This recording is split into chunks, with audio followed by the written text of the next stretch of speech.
August the 20th. Esther 8:1 through 10:3. On that same day, King Ahasuerus gave the estate of Haman, the Jews' enemy, to Queen Esther. Then Mordecai was brought before the king, for Esther had told the king that he was her cousin and foster father.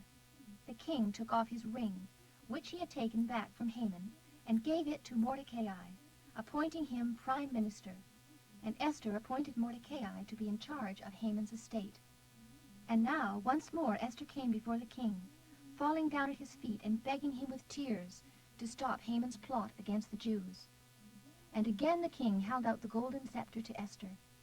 So she arose and stood before him and said, "If it please your majesty, and if you love me, send out a decree reversing Haman's order to destroy the Jews throughout the king's provinces. For how can I endure it, to see my people butchered and destroyed?" Then King Ahasuerus said to Queen Esther and Mordecai the Jew, "I have given Esther the palace of Haman, and he has been hanged upon the gallows because he tried to destroy you. Now go ahead and send a message to the Jews, telling them whatever you want to in the king's name, and seal it with the king's ring, so that it can never be reversed." Immediately the king's secretaries were called in. It was now the 23rd day of the month of July, and they wrote as Mordecai dictated, a decree to the Jews and to the officials, governors, and princes of all the provinces from India to Ethiopia, 127 in all. The decree was translated into the languages and dialects of all the people of the kingdom.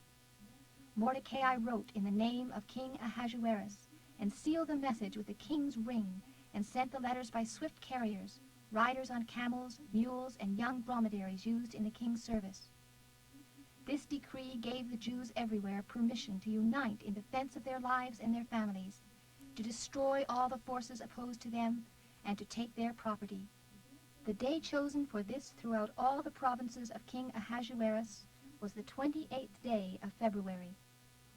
It further stated that a copy of this decree, which must be recognized everywhere as law, must be broadcast to all the people, so that the Jews would be ready and prepared to overcome their enemies.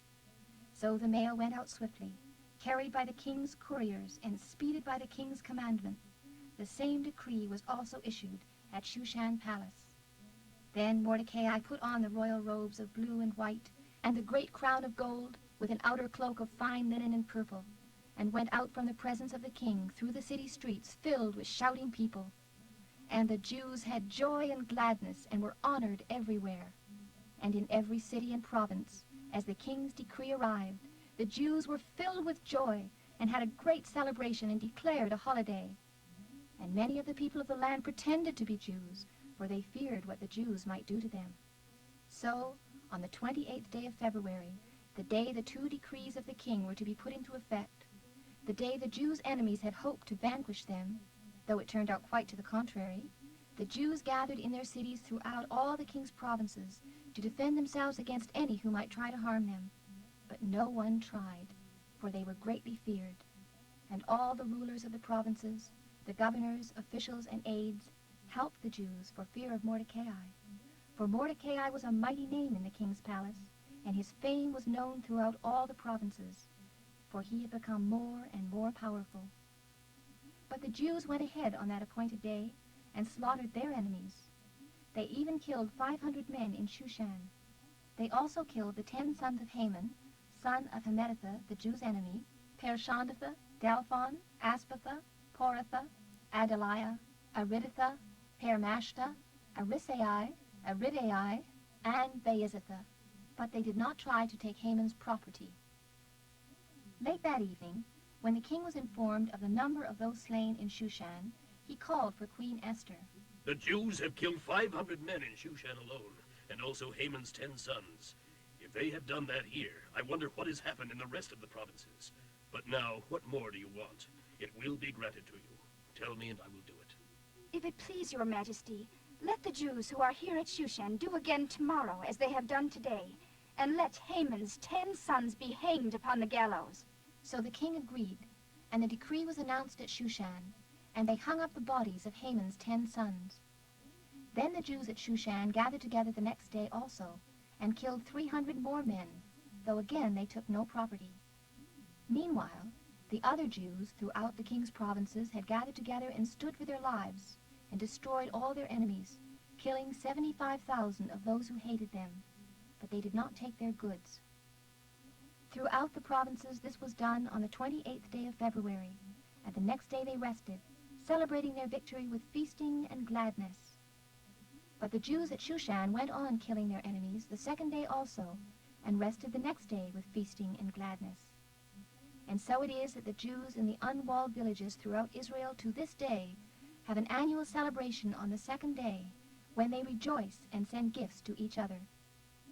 Mordecai wrote a history of all these events, and sent letters to the Jews near and far, throughout all the king's provinces, encouraging them to declare an annual holiday on the last days of the month, to celebrate with feasting, gladness, and the giving of gifts this historic day, when the Jews were saved from their enemies, when their sorrow was turned to gladness, and their mourning into happiness. So the Jews adopted Mordecai's suggestion and began this annual custom, as a reminder of the time when Haman, son of Hammedatha the Agagite, the enemy of all the Jews, had plotted to destroy them at the time determined by a throw of the dice, and to remind them that when the matter came before the king, he issued a decree causing Haman's plot to boomerang, and he and his sons were hanged on the gallows. That is why this celebration is called Purim, because the word for throwing dice in Persian is pur. All the Jews throughout the realm agreed to inaugurate this tradition, and to pass it on to their descendants, and to all who became Jews. They declared they would never fail to celebrate these 2 days at the appointed time each year. It would be an annual event from generation to generation, celebrated by every family throughout the countryside and cities of the empire, so that the memory of what had happened would never perish from the Jewish race. Meanwhile, Queen Esther, daughter of Abihail and later adopted by Mordecai the Jew, had written a letter throwing her full support behind Mordecai's letter inaugurating his annual feast of Purim. In addition, letters were sent to all the Jews throughout the 127 provinces of the kingdom of Ahasuerus with messages of goodwill and encouragement to confirm these 2 days annually as the Feast of Purim, decreed by both Mordecai the Jew and by Queen Esther.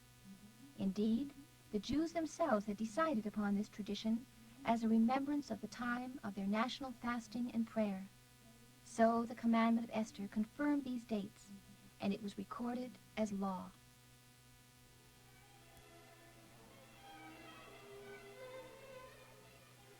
King Ahasuerus not only laid tribute upon the mainland, but even on the islands of the sea. His great deeds, and also the full account of the greatness of Mordecai and the honors given him by the king, are written in the book of the Chronicles of the Kings of Media and Persia. Mordecai the Jew was the prime minister, with authority next to that of King Ahasuerus himself. He was, of course, very great among the Jews, and respected by all his countrymen, because he did his best for his people, and was a friend at court for all of them.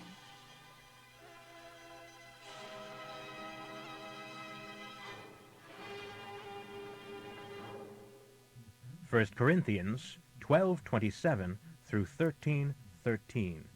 Now here's what I'm trying to say. All of you together are the one body of Christ, and each one of you is a separate and necessary part of it. Here is a list of some of the parts he has placed in his church, which is his body. Apostles, prophets, those who preach God's word, teachers, those who do miracles, those who have the gift of healing, those who can help others, those who can get others to work together, those who speak in languages they have never learned. Is everyone an apostle? Of course not. Is everyone a preacher? No. Are all teachers? Does everyone have the power to do miracles? Can everyone heal the sick? Of course not. Does God give all of us the ability to speak in languages we've never learned? Can just anyone understand and translate what those are saying who have that gift of foreign speech? No. But try your best to have the more important of these gifts. First, however, let me tell you about something else that is better than any of them. If I had the gift of being able to speak in other languages without learning, and could speak in every language there is in all of heaven and earth, but didn't love others, I would only be making noise. If I had the gift of prophecy, and knew all about what is going to happen in the future, knew everything about everything, but didn't love others, what good would it do? Even if I had the gift of faith, so that I could speak to a mountain and make it move, I would still be worth nothing at all without love. If I gave everything I have to poor people, and if I were burned alive for preaching the gospel, but didn't love others, it would be of no value whatever. Love is very patient and kind, never jealous or envious, never boastful or proud, never haughty or selfish or rude. Love does not demand its own way. It is not irritable or touchy. It does not hold grudges and will hardly even notice when others do it wrong. It is never glad about injustice, but rejoices whenever truth wins out. If you love someone, you will be loyal to him, no matter what the cost. You will always believe in him, always expect the best of him, and always stand your ground in defending him. All the special gifts and powers from God will someday come to an end, but love goes on forever. Someday, prophecy and speaking in unknown languages and special knowledge, these gifts will disappear. Now we know so little, even with our special gifts, and the preaching of those most gifted is still so poor. But when we have been made perfect and complete, then the need for these inadequate special gifts will come to an end, and they will disappear. It's like this. When I was a child, I spoke and thought and reasoned as a child does. But when I became a man, my thoughts grew far beyond those of my childhood. And now I have put away the childish things. In the same way, we can see and understand only a little about God now, as if we were peering in his reflection in a poor mirror. But someday, we are going to see him in his completeness, face to face. Now all that I know is hazy and blurred. But then I will see everything clearly, just as clearly as God sees into my heart right now. There are three things that remain: faith, hope, and love. And the greatest of these is love. Proverbs for today, 21:23 through 24. Keep your mouth closed and you'll stay out of trouble. Mockers are proud, haughty, and arrogant.